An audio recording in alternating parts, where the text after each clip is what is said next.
नमस्कार दोस्तों। ज़िंदगी में हम कभी कभी कुछ ऐसा करना चाहते हैं जिसे हम कंट्रोल कर सकें, जिसे हम अपने तरीके से चला सकें, लेकिन ज़िंदगी किसी और तरीके से ही चलती है। शायद इसीलिए ईश्वरीय शक्ति का बहुत बार जिक्र होता है। ईश्वर हमें दिखाई नहीं देता, लेकिन वो है, और हमें इस बात का तब एहसास होता है जब हम उस परिस्थिति से गुजरते हैं, जब हमें महसूस होता है कि हम कंट्रोल नहीं कर सकते, चीज़ों को बदल नहीं सकते, कुछ चीज़ें अपने हिसाब से ही चलती हैं। दोस्तों, आज मैं आपको अपनी एक पर्सनल ज़िंदगी के बारे में बताना चाहता हूँ। एक ऐसी कहानी जो कि सच्ची है, और इस कहानी को बताने का मकसद मेरा ये है, जिस बात से आप ये लोग समझ सकें कि मैं काफ़ी दिनों से वीडियो नहीं डाल पा रहा, और मेरी ज़िंदगी में जो घटना घटी वो मुझे प्रेरणा भी देती है, मुझे मोटिवेशन भी देती है। आज मैं बात करने वाला हूँ अपनी माताजी की। मेरी माताजी को कैंसर था, जिन्होंने लगभग 9 साल तक उससे लड़ाई की। इस कहानी को बताने का मेरा मकसद केवल यह है कि आज के समय में बहुत सारे परिवारों में बहुत बड़ी बड़ी बीमारियां चल रही हैं। लोगों को उस बीमारी से कैसे लड़ना है, और हम किस तरीके से अपने आप को संभाल सकते हैं, ख़ास तौर पर बड़ी बीमारियां जब हो जाती हैं। क्योंकि बीमारी केवल एक मरीज़ को नहीं होती है। मरीज़ तो कष्ट झेलता ही झेलता है, लेकिन बहुत सारी कठिनाइयां हैं जो हर परिवार को झेलनी पड़ती हैं। लेकिन अगर किसी के एक्सपीरियंस से आपको ये बात समझ में आ जाए कि कैंसर जैसी बीमारी अगर घर में किसी को हो जाए, भगवान ना करे किसी के घर में हो, क्योंकि मैं जानता हूँ जिसके घर में ये चीज़ होती है वो पूरा परिवार ही टूट जाता है। वो परिवार ना टूटे, आप अपनी ज़िंदगी में हौसला बनाए रखें। इसीलिए मैं अपना एक पॉइंट ऑफ व्यू आपके सामने लेकर के आया हूँ। दोस्तों, 2012 मेरी माताजी बीमार हुई। ईएसआई हॉस्पिटल में हमने एडमिट किया, लगभग 1 महीने तक रही। उनके काफ़ी सारे टेस्ट हुए, सीटी स्कैन वगैरह। डॉक्टर्स ने बोला कि इनको टीबी है। मेरी माताजी ये बात सुन के बहुत परेशान हुई। घर आते ही उन्होंने सबसे पहले अपने बर्तन, अपने कपड़े, अपना कमरा सब अलग कर दिया। हम खुद भी नहीं समझ पा रहे थे कि मम्मी ऐसा क्यों कर रही हैं, लेकिन मेरी मम्मी को शायद टीबी नाम की बीमारी से ज़्यादा परेशानी थी बजाय कैंसर के। क्योंकि 1-1.5 महीने जब उन्होंने टीबी की दवाई ली, उसके बाद उनकी तबीयत और ज़्यादा बिगड़ी, और लगभग 1-1.5 महीने बाद हमने उनको दोबारा एडमिट किया ईएसआई हॉस्पिटल में। जब हमने उनको एडमिट किया तो उनके दोबारा से रिपीट टेस्ट हुए। अब उनके साथ जो परेशानियां थी, उनके पेट में पानी भरने लगा था, और वो पानी भरने की वजह से डॉक्टर्स उनके पेट में 6 इंच की पूरी नीडल उनके पेट में डालते थे। 1 लीटर से 1.5 लीटर तक उनके पेट से पानी निकालते थे। उस पानी को निकालने की वजह से हमारे पेट में बहुत सारे न्यूट्रिशनल चीज़ें होती हैं, प्रोटीन वगैरह बहुत सारी चीज़ें, वो भी साथ में निकल जाती थी। लेकिन उनका पेट फूलता जाता था। 1 हफ्ते में इतना फूल जाता था कि 1 लीटर से 1.5 लीटर उनके पेट से पानी निकालना पड़ता था, और ऐसा महीने में 4-5 बार हो चुका था। अब उनके जो टेस्ट हो रहे थे, वो test upper and lower endoscopy, यानी कि मुंह के रास्ते से और पॉटी के रास्ते से पाइप, कैमरा और हवा ये डाली जाती है, चेक किया जाता है। मेरी माताजी को कहीं पर भी कैंसर डायग्नोज नहीं हुआ। बाद में डॉक्टर ने जो उनके पेट में पानी निकलता था उसकी जांच की। 2-3 बार जांच करने के बाद पता चला सिग्नेटरिंग सेल्स, जो कि कार्सिनोमा सेल्स होते हैं, वो उनके पेट में पाए गए। मैक्स में हम लोगों का इलाज हुआ। हम लोग इतने सक्षम नहीं थे कि कैंसर का इलाज करा सकें, और हिंदुस्तान में मैं ये मानता हूँ कि बहुत सारे अमीर लोग भी कैंसर का इलाज नहीं करा सकते हैं अपने पैसे के बलबूते पे। बहुत ही महंगा और बहुत ही लंबा चलने वाला इलाज है। कैंसर अगर पहली स्टेज में पकड़ में आ जाए तो उससे रोका जा सकता है, सेकेंड स्टेज में भी कंट्रोल किया जा सकता है, लेकिन थर्ड और फोर्थ स्टेज एडवांस स्टेजेस में उसको कंट्रोल नहीं किया जा सकता। लेकिन विडंबना देखिए कि कैंसर हमेशा ही तीसरी और चौथी स्टेज में ही पाया जाता है। मेरी माताजी को ओवेरियन कैंसर इन्होंने बताया था डॉक्टर्स ने, लेकिन उनका कहीं पर भी किसी भी तरीके का कोई ट्यूमर, कोई फोड़ा, कोई निशान कुछ नहीं मिला। बहुत सारे टेस्ट हुए, CT scan, MRI, ultrasound, endoscopy, सभी तरीके के टेस्ट हुए, किसी में भी नहीं मिला। जो पेट में पानी था उसके बेसिस पे उन्होंने बोला कि हम इसके बेसिस पे इलाज कर सकते, क्योंकि उनके पेट के अंदर जो सेल्स हैं उसमें कैंसर के कण हैं। लेकिन हमने फिर भी उनसे बोला कि हम किस तरीके से इसका इलाज कराएं, क्या होगा। असल में 2012 में जब हमें बताया गया तो कीमो की 6 साइकिल होनी थी, 3 पहले और 3 बाद में, बीच में उनका बहुत बड़ा एक ऑपरेशन होना था। हमने डॉक्टर्स की सलाह पर उनकी कीमो स्टार्ट कर दी। मैक्स में एक ट्यूमर बोर्ड होता है जहाँ पर लगभग ऑन्कोलॉजी डिपार्टमेंट यानी कि कैंसर डिपार्टमेंट के 25-30 डॉक्टर और दिल्ली में जितनी भी ब्रांचेस हैं सभी के डॉक्टर्स वहाँ पर पहुँचते हैं। वो लोग डिस्कस करते हैं, उसके बाद वो किसका इलाज किस तरीके से चलाना है उसके ऊपर निर्णय लेते हैं। वहाँ पे सर्जन्स भी होते हैं, मेडिकल ऑन्कोलॉजी भी होते हैं और बाकी तरीके के डॉक्टर्स भी होते हैं, रेडिएशन वाले। तो सभी वेल क्वालिफाइड होते हैं और वो उन्होंने जो कहा वही हमने फॉलो किया। हालांकि अगर हमें पता रहता कि बड़ी बीमारियों के लिए सेकंड और थर्ड ओपिनियन भी लेनी चाहिए तो हम ज़रूर लेते, लेकिन हमने नहीं ली थी। हमें मैक्स हॉस्पिटल पे थोड़ा ट्रस्ट था और हमारे घर के नज़दीक भी था।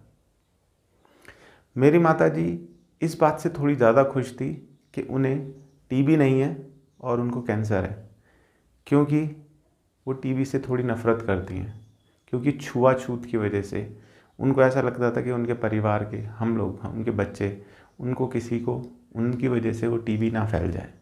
कैंसर फैलने वाली बीमारी नहीं होती है, टीबी फैलने वाली बीमारी होती है। तो ये सोच कर के मेरी माताजी इस बात से तो खुश थी और हम सब हैरान भी थे कि इनको टीबी नहीं है, इनको कैंसर है जो कि उससे बड़ी बीमारी है, ये फिर भी इत्मीनान है, इनको खुश है कि मेरे को टीबी नहीं है। दोस्तों, उनका कीमो हुआ। उस समय कीमो 21-21 दिन पे हुआ करती थी, 21 दिन होने के बाद अगला। और हम लोगों को ज़्यादा काम करना पड़ता था। वजह ये थी कि एक तो ईएसआई में उनके डॉक्यूमेंट्स बनाने पड़ते थे अप्रूवल के लिए, जिसमें 2 से 3 दिन लगते थे। साथ के साथ उनके ब्लड टेस्ट हुआ करते थे, उसका पेपर बनवाने में भी 2 से 3 दिन लग जाते थे रिपोर्ट्स आने में, क्योंकि कीमो जब नेक्स्ट होगी उससे पहले डॉक्टर्स को सीबीसी, केएफटी, एलएफटी यानी कि कंप्लीट ब्लड काउंट्स चाहिए होता था। केएफटी यानी कि किडनी फंक्शनिंग टेस्ट और एलएफटी लीवर फंक्शनिंग टेस्ट। इसकी रिपोर्ट देखे बिना वो कीमो नहीं करते थे। फीवर होगा तो भी कीमो नहीं करते थे। और कीमो देने के बाद उनके सारे बाल चले गए थे। एक लेडी के बाल जाना बहुत ही ज़्यादा दुखद होता है। आप अपनी माँ को देखते हो, उसके सर से पूरे बाल चले गए हैं, देखने में बहुत कष्ट होता है। लेकिन ये कहानी एक स्ट्रॉन्ग वुमेन की है और मेरा बताने का मकसद केवल यह है कि परिवार को एकजुट होकर के किस तरीके से स्ट्रॉन्ग बनना चाहिए।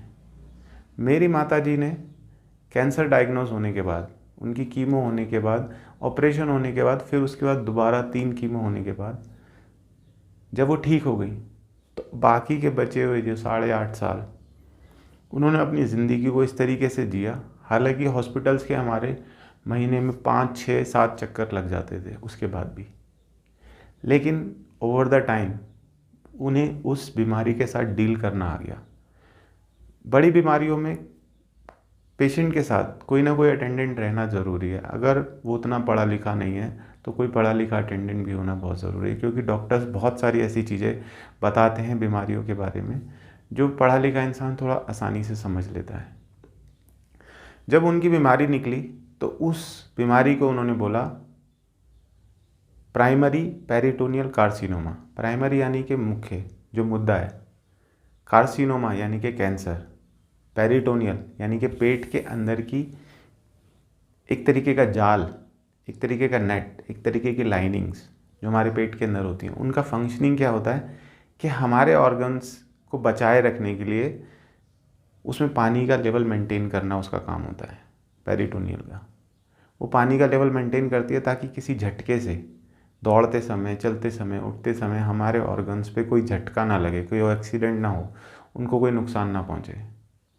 वो पेरिटोनियल का काम होता है। जब मम्मी का ऑपरेशन हुआ तो वो सब निकाल दिया, यूट्रस भी निकाल दिया, 6-7 तरीके के उनके पेट से आइटम सब निकाल दिए। उनकी 2 रिपोर्टें थी उस समय पे। जो उनका पेट का जो टेस्ट हुआ था उसमें सिग्नेटरिंग सेल्स, जो कार्सिनोमा सेल मैंने आपको बताया वो रहते हैं, वो निकले थे, साथ के साथ CA-125। उस रिपोर्ट के बेसिस पे उनका कैंसर की डायग्नोसिस हुए। ऑपरेशन के 1.5 साल के बाद उनको रिकरिंग हुआ। अब मैंने यहाँ पे फर्स्ट ओपिनियन जो मेरी मैक्स से चल रही थी वो तो मैंने ली, और ESI हॉस्पिटल में काफ़ी सारे लोगों ने डाउट किया कि देखो मैक्स में उन्होंने अच्छा इलाज नहीं किया। मैंने कहा अब क्या कर रहे हैं? उन्होंने कहा दूसरे हॉस्पिटल में। मेरा मन मैक्स में ही जाने का था क्योंकि हमें कन्वीनियंट हो गया था, घर के पास ही था। और किसी दूसरे हॉस्पिटल में फिर दोबारा से नए सिरे से सब कुछ समझाना पड़ेगा, सब कुछ बताना पड़ेगा, ये सोच करके मैं नहीं चाहता था। उसके बाद मेरे को मेडिकल में भी मैं गया ये देखने के लिए कि जो मैक्स ने इलाज किया था क्या वो ठीक था या नहीं था। मेडिकल में जाने से पहले मैंने एक पैट CT मम्मी का करवाया, उसकी रिपोर्ट्स ली, पुरानी सारी रिपोर्ट्स ली, मेडिकल में गया। मेडिकल वालों ने सारी रिपोर्ट्स देखने के बाद, प्रोसीजर्स देखने के बाद उन्होंने बोला हम लोग भी यही करते, लेकिन अगर आप आगे इलाज कराना चाहते हो तो हमारे यहाँ पर नए सिरे से सब कुछ होगा, हम सारी रिपोर्टें दोबारा बनाएंगे, सारे टेस्ट दोबारा करेंगे। अब मैं वापस ESI हॉस्पिटल आता हूँ मम्मी को लेकर के, और मैं उनसे पूछता हूँ कि अब हम क्या कर सकते हैं। मैक्स में उन्होंने जाने से अब मना कर दिया। उन्होंने कहा अब हम आपको दूसरे हॉस्पिटल में भेजेंगे, वो भी बहुत अच्छे डॉक्टर हैं। मैं गया गैलेक्सी हॉस्पिटल पुष्पांजलि में, वहाँ पर अच्छे डॉक्टर हैं। उन्होंने मम्मी का इलाज शुरू किया। मम्मी को वहाँ पर इतनी ज़्यादा दिक्कत हो गई इलाज शुरू करने से पहले कि उनके पेट में पानी, अब जो पहले पेट बढ़ता था वो बढ़ने की जगह उनके मुंह से उल्टी जैसा निकलने लगा, और वो इतना कड़वा था, इतना जहर जैसा था। मम्मी बोलती थी क्या जहर जैसा पानी निकल रहा है मेरे अंदर से। उनके पेट का पूरा अल्ट्रासाउंड हुआ, CT स्कैन हुआ।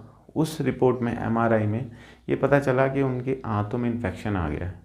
तो डॉक्टर्स बोले कि आगे चल के हो सकता है उनके पेट में ही इन्फेक्शन रहेगा और उनको डाइजेशन में, ये सब चीज़ों में प्रॉब्लम होगी। 15 से 20 दिन वो रहीं, कुछ नहीं खाया।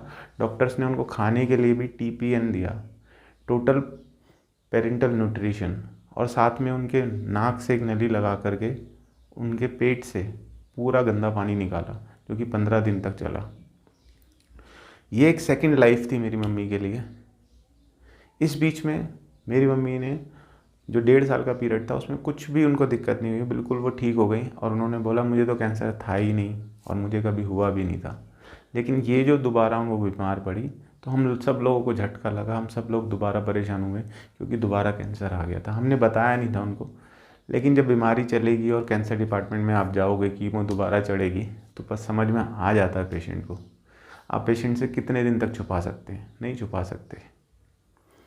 और छुपाने के बजाय हमें डिस्कस करना चाहिए। डिस्कस करने से हम फैमिली में ये चीज़ की प्लानिंग कर सकते हैं कि कैसे करना है। मेरी मम्मी को बहुत बार अकेले भी वो गई हैं अपने ब्लड टेस्ट कराने के लिए, बहुत सारी रिपोर्टें लेने के लिए, डॉक्टर्स के प्रोसीजर्स फॉलो करने के लिए, डॉक्टर्स के साथ विजिट करने के लिए। और कई बार तो वो कीमो पूरा अकेले करवा करके भी घर आ जाती थी कि उन्हें कुछ हुआ ही नहीं है, बस कीमो एक प्रोसीजर है, उसको कीजिए और वापस आ जाइए। उसके बाद जब सेकेंड टाइम में हुआ तो भी सिस्टम यही था, 21-21 दिन में। लेकिन अब सिस्टम थोड़ा चेंज हो गया था, क्योंकि पहले 21 दिन में एक डोज लगती थी, अब एक हफ्ते यानी कि 15 दिन के लिए एक डोज लगेगी, फिर 21वें दिन एक डोज लगेगी, यानी कि 2 पार्ट्स में उसको डिवाइड कर दिया था, 15 और 7। उसके बाद फिर नेक्स्ट कीमो ऐसे लगेगी। तो महीने में हमारी 3 से 4 विजिट तो कीमो की हो जाती थी इस तरीके से। तो ये भी चलता रहा, साथ साथ में उनको इन्फेक्शन भी होता रहा, चीज़ें चलती रही।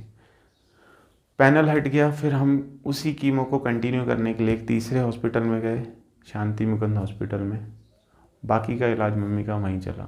मम्मी को फिर उसके बाद जब ये कीमो पूरी हो गई, सेकंड वाली, 6 कीमो पहले, 6 कीमो फिर उसके बाद, कोई इंसान झेल नहीं सकता है।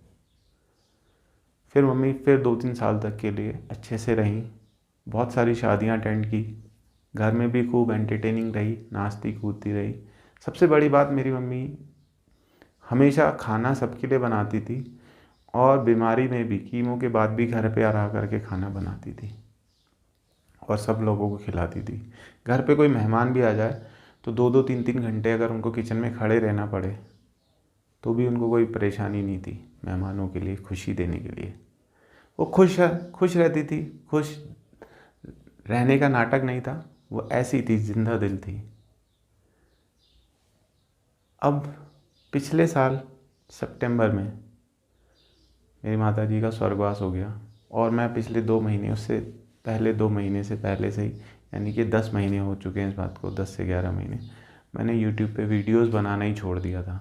मैं मम्मी के साथ ही रहा घर पे और हॉस्पिटल आना जाना। लास्ट के 1 महीना मम्मी हॉस्पिटल में रही, जाने से पहले मैं साथ में ही था। उनकी एक 3rd साइकिल और कीमो शुरू हुई, 6 पहले, 6 बाद में, फिर 6 बाद में, और फिर 4th साइकिल भी शुरू हुई जिसकी केवल 3 कीमो लग पाई। उसके बाद वो ज़्यादा बीमार हो गई। डॉक्टर्स ने बोल दिया था अब उनके पास किसी भी तरीके की कोई कीमो बची नहीं है कि अब उनको चढ़ाई जा सके। कुछ कीमो से उनको रिएक्शन भी हुआ जो डॉक्टर्स ने चेंज की। अब डॉक्टर्स के पास कोई तरीका ही नहीं बचा था। बस एक होप उन्होंने एक दी थी कि उनके पास समय नहीं है, लेकिन फिर भी हम एक ट्राई कर सकते हैं जिसकी दवाई 3.5 लाख रुपए की एक डोज पड़ेगी 1 महीने की।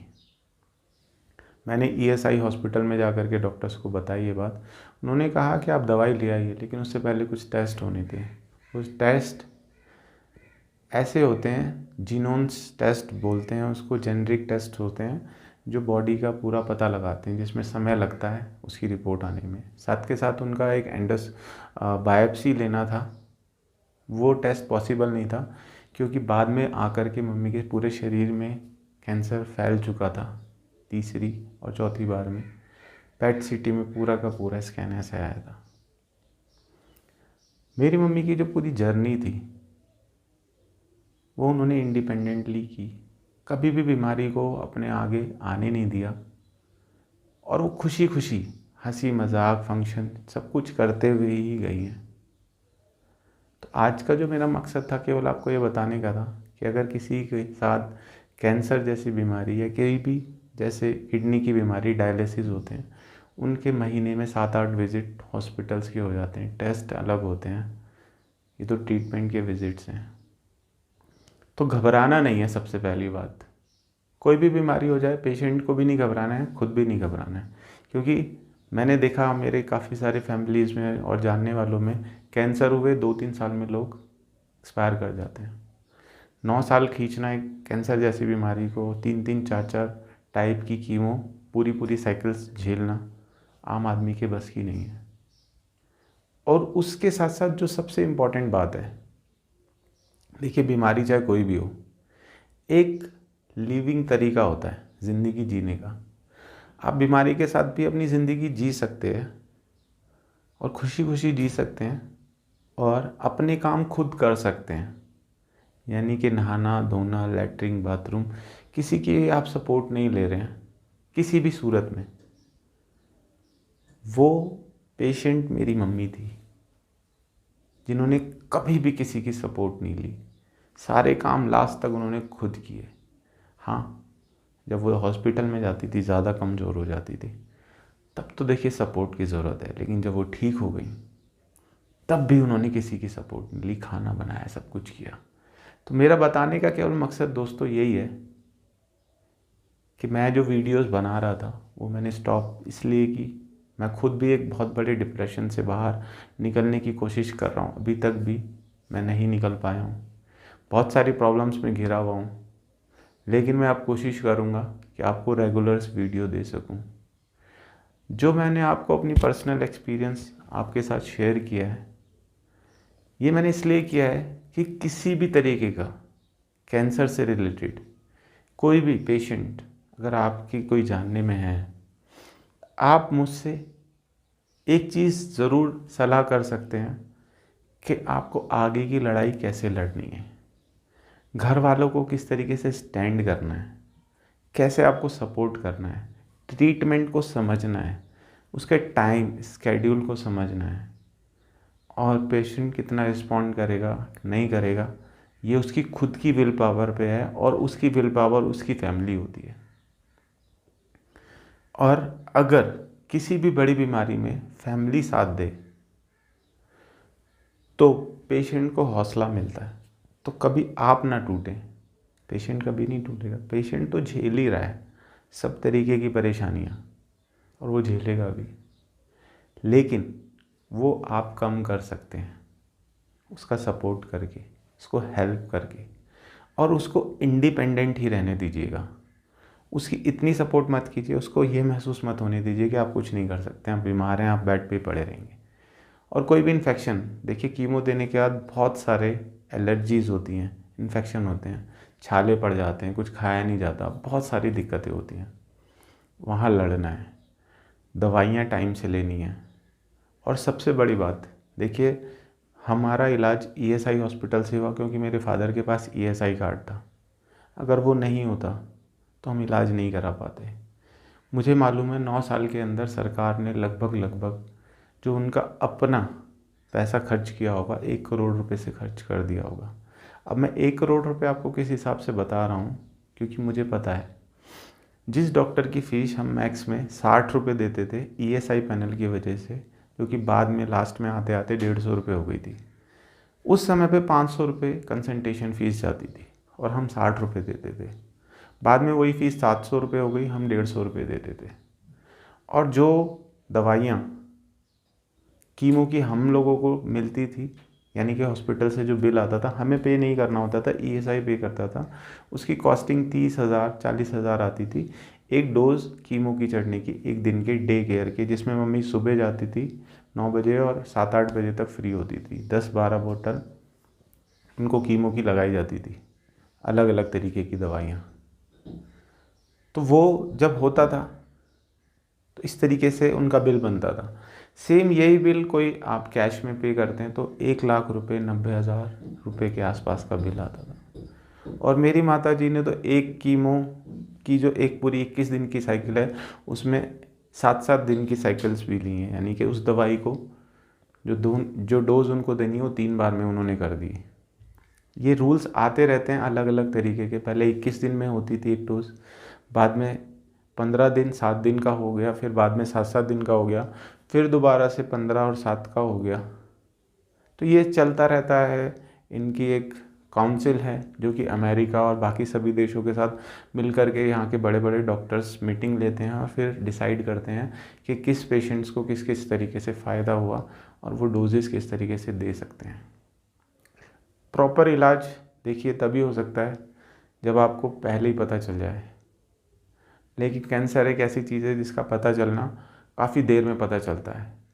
अगर युवराज सिंह जैसे का केस लें जिसको मेडिकल फैसिलिटी मिलती थी और वो यंग भी था, उसका फर्स्ट स्टेज आने पर ही उसका पता चल गया था, इसलिए कीमो से ही कंट्रोल हो गया।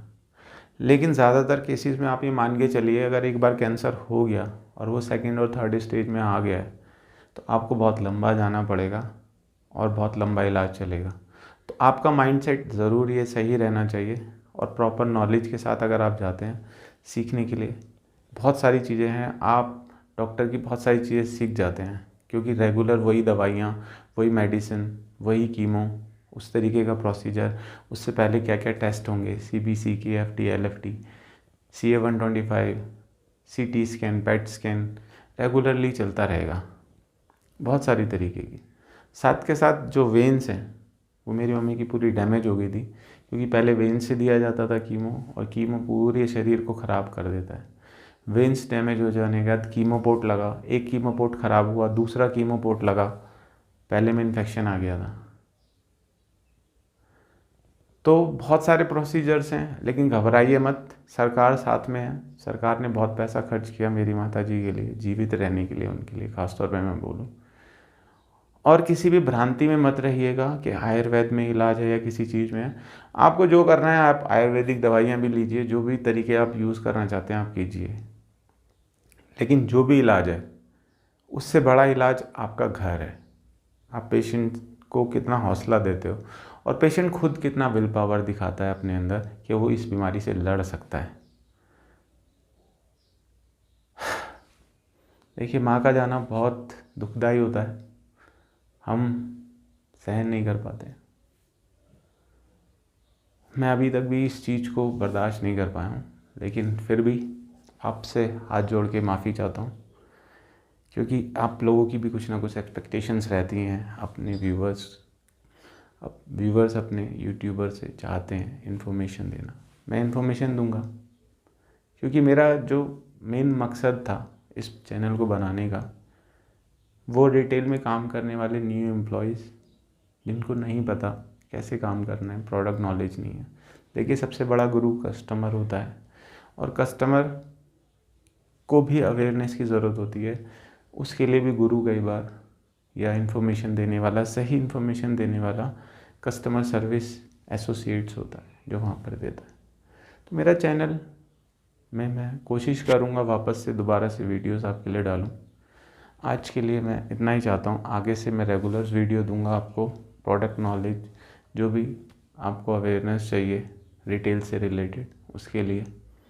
लेकिन कैंसर के लिए भी अगर कोई मुझसे कंसर्न करना चाहता है कि एक फैमिली को किस तरीके से एकजुट होकर के किस तरीके से रिस्पॉन्सिबिलिटीज़ उठानी है, उसके लिए मैं गाइड कर सकता हूँ, क्योंकि मैंने जो झेला है, जो मैंने महसूस किया है, जो मैंने एक्सपीरियंस किया है सारे प्रोसीजर्स को लेकर के, कम से कम 7-8 तरीके के हॉस्पिटल, 7-8 तरीके के डॉक्टर से मिलने के बाद जो मैंने एक्सपीरियंस किया वो मैं आपके साथ शेयर कर सकता हूँ। किसी भी तरीके की कोई प्रॉब्लम लगे तो प्लीज़ कॉल कीजिएगा, मेरा नंबर व्हाट्सएप पे है, वीडियो कॉल कर सकते हैं, वॉइस कॉल कर सकते हैं, मैंने दे रखा है यूट्यूब में अबाउट सेक्शन में। सलाम, नमस्ते, सत श्री अकाल।